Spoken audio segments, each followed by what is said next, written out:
ये कहानी सिर्फ मनोरंजन के लिए बनाई गई है। इस कहानी का उपदेश किसी की भावनाओं को चोट पहुंचाना नहीं है।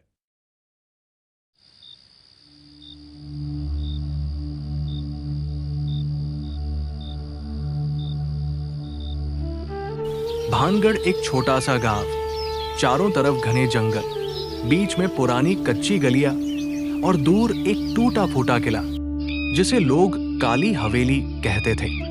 गांव के बुजुर्ग कहते थे, सूरज ढलने के बाद उस हवेली की तरफ मत जाना, वहां वो रहती है। कौन? बच्चे पूछते। बुजुर्ग धीरे से फुसफुसाते, भानगढ़ की चुड़ैल। गांव में कई सालों से अजीब घटनाएं हो रही थी। रात में किसी औरत के रोने की आवाज पेड़ों से उल्टा लटकता सा आया, और कभी कभी किसी का अचानक गायब हो जा, लेकिन कोई खुलकर कुछ नहीं कहता था। गांव में एक लड़का था, रवि। वो बाकी लोगों से अलग था। जहां लोग डरते थे, वही उसे सच जानने की जिद थी। एक दिन उसने अपने दोस्त गुड्डू से कहा, मैं आज रात काली हवेली जाऊंगा। पागल हो गया है क्या? वहां से कोई वापस नहीं आता। ये सब सिर्फ डराने की बातें हैं। लेकिन उसे नहीं पता था, वो रात उसकी जिंदगी बदलने वाली थी। रात के 12 बजे चारों तरफ सन्नाटा, हवा में अजीब सी ठंडक। रवि धीरे धीरे हवेली की तरफ बढ़ रहा था। जैसे ही वो जंगल में घुसा, उसे महसूस हुआ कि कोई उसे देख रहा है। पेड़ों के पत्ते बिना हवा के हिल रहे थे। अचानक रवि, किसी ने उसका नाम पुकारा। वो चौंक गया। रवि, रवि। कौन? कोई जवाब नहीं। रवि हवेली के सामने पहुंचा। दरवाजा आधा टूटा हुआ था। जैसे ही उसने उसे धक्का दिया,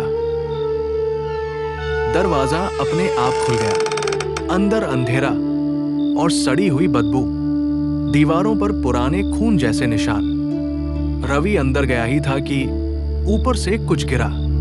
वो डरकर पीछे हट गया। धीरे धीरे उसने ऊपर देखा, और जो उसने देखा, उसके रोंगटे खड़े हो गए। एक औरत, उल्टी छत से लटकी हुई, लंबे बिखरे बाल, सफेद आंखें और चेहरा पूरा जला हुआ। वो धीरे धीरे मुस्कुराई। रवि का गला सूख गया। तुम कौन हो? मैं इस हवेली की मालकिन, भानगढ़ की चुड़ैल। चुड़ैल अचानक जमीन पर आ गिरी, लेकिन उसके पैर उल्टे थे। वो धीरे धीरे रवि के पास आई। तुझे सच जानना है ना? रवि डर के बावजूद सिर हिलाता है। चुड़ैल बोली, सालों पहले मैं भी इंसान थी, इस हवेली की रानी। लेकिन गांव वालों ने मुझे जिंदा जला दिया।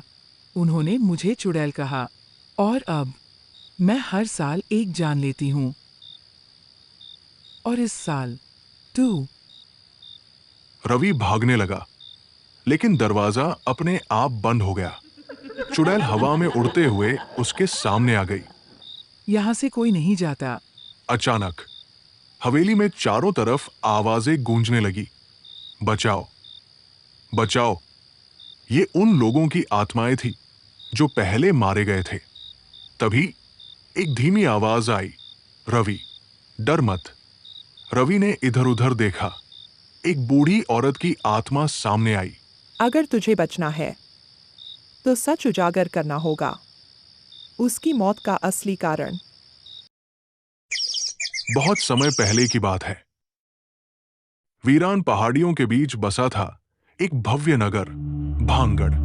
आज वो खंडहर है, लेकिन कभी यहां जीवन, संगीत और शाही शान बसी थी। उस नगर की सबसे बड़ी पहचान थी उसकी रानी, रत्नावली। रानी रत्नावली इतनी सुंदर थी कि कहा जाता था, अगर वो चांद को देख ले तो चांद भी शर्मा जाए। उसकी आंखें गहरी झील जैसी, चेहरा जैसे चांदी की चमक, और आवाज मानो मंदिर की घंटियों की ध्वनि। राजा उससे बेहद प्रेम करता था, और पूरी प्रजा उसे देवी की तरह मानती।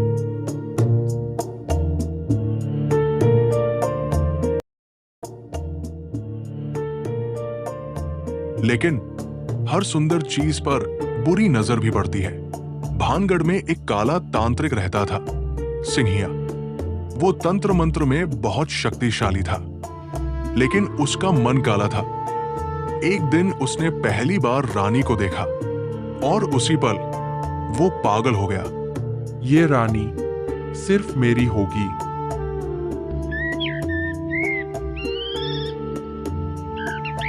रानी को इत्र बहुत पसंद था। हर हफ्ते उसकी दासी बाजार से खास इत्र लाती थी। एक दिन तांत्रिक सिंहिया ने मौका देखा। वो इत्र बेचने वाले के पास गया और एक शीशी पर काला जादू कर दिया।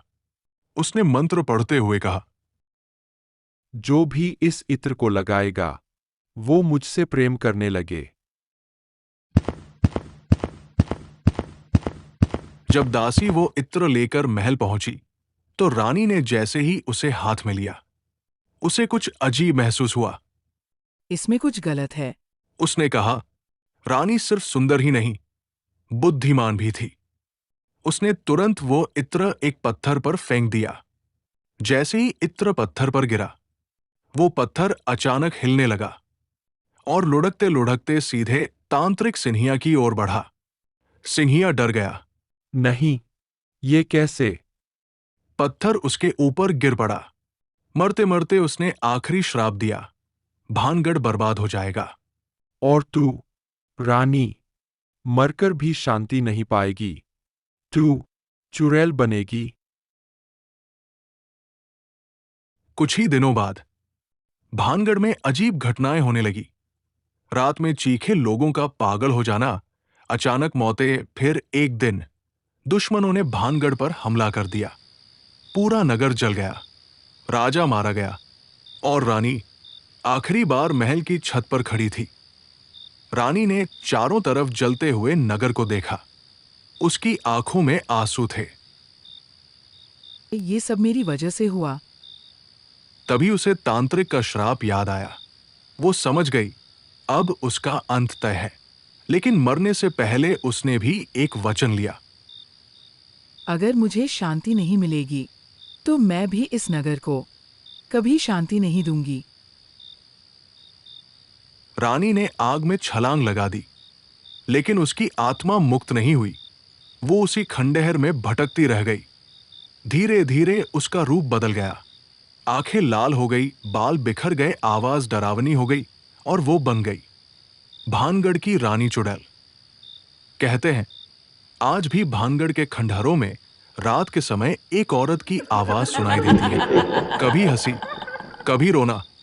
और अगर कोई रात में वहां रुक जाए तो वो कभी वापस नहीं आता। अच्छा, तो कहानी यह थी, हमें माफ़ कर दो, लेकिन इसमें गांव वालों का क्या कसूर है? ऊटू निर्दोष है या सब यूज तांत्रिक का किया हुआ था और अब वह तांत्रिक मर चुका है तो तुम्हारा बदला पूरा हुआ। अब तुम मुक्त हो जाओ रानी। इस बदले में कुछ नहीं रखा है। सब गांव वाले धीरे धीरे मरते जा रहे हैं। जो निर्दोष है वह भी मर रहे हैं। मैं तुम्हें मुक्ति दिलाऊंगा, मुक्त हो जाओ रानी। नहीं, मैं जब तक तांत्रिक की आत्मा को भी मार नहीं दूंगी मुझे मुक्ति नहीं मिलेगी।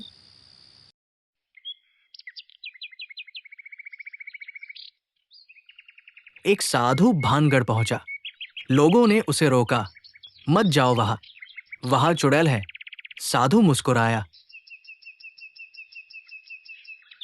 हर आत्मा के पीछे एक कहानी होती है, मैं उसे मुक्त करने आया हूं।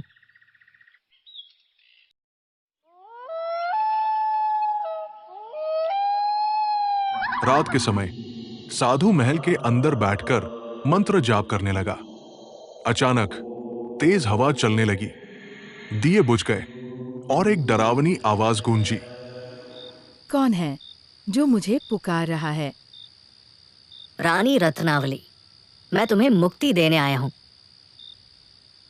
मुक्ति? मुझे मुक्ति नहीं चाहिए, मुझे बदला चाहिए। इस दुनिया ने मुझे धोखा दिया, मैं किसी को नहीं छोड़ूंगी। तुम्हारा दर्द मैं समझता हूं, लेकिन तुम जो कर रही हो वो तुम्हें और बांध रहा है। मैं बस शांति चाहती थी, लेकिन अब मैं खुद को रोक नहीं सकती। साधु को समझ आया, तांत्रिक का श्राप सिर्फ मरने तक सीमित नहीं था, उसने रानी की आत्मा को क्रोध और बदले में बांध दिया था। यानी जब तक उसका गुस्सा खत्म नहीं होगा, उसे मुक्ति नहीं मिलेगी। साधु ने एक शक्तिशाली मंत्र शुरू किया। चारों तरफ रोशनी फैलने लगी। चुड़ैल चीखने लगी। नहीं, ये मत करो। अगर मैं मुक्त हो गई तो मेरा अस्तित्व खत्म हो जाएगा। कुछ पल के लिए रानी का चेहरा फिर से इंसान जैसा हो गया। वो रोते हुए बोली, क्या मुझे सच में शांति मिलेगी? साधु ने कहा, हाँ, लेकिन तभी अचानक एक भयानक शक्ति प्रकट हुई। वो तांत्रिक सिन्हिया की आत्मा थी। सिंहिया हंसा। मैंने कहा था ना, ये आत्मा कभी मुक्त नहीं होगी। उसने साधु पर हमला किया और एक ही पल में साधु जमीन पर गिर पड़ा। रानी फिर से चुड़ैल बन गई और पहले से भी ज्यादा शक्तिशाली। उसने चीखते हुए कहा, अब कोई मुझे नहीं रोक सकता। चुड़ैल ने सी की आत्मा पर हमला किया और उसे खत्म कर दिया। लेकिन चुड़ैल मुक्त नहीं हुई। उसकी आत्मा आज भी भानगढ़ में भटक रही है, लेकिन अब वहां लोगों को नुकसान नहीं पहुंचती। कहते हैं आज भी भानगढ़ में रात के समय पायल की आवाज आती है, किसी के रोने की आवाज सुनाई देती है और कभी कभी एक औरत दिखाई देती है जो अभी भी इंतजार कर रही है मुक्ति का। अगर आपको हमारी कहानी अच्छी लगती है तो लाइक, शेयर और सब्सक्राइब करें।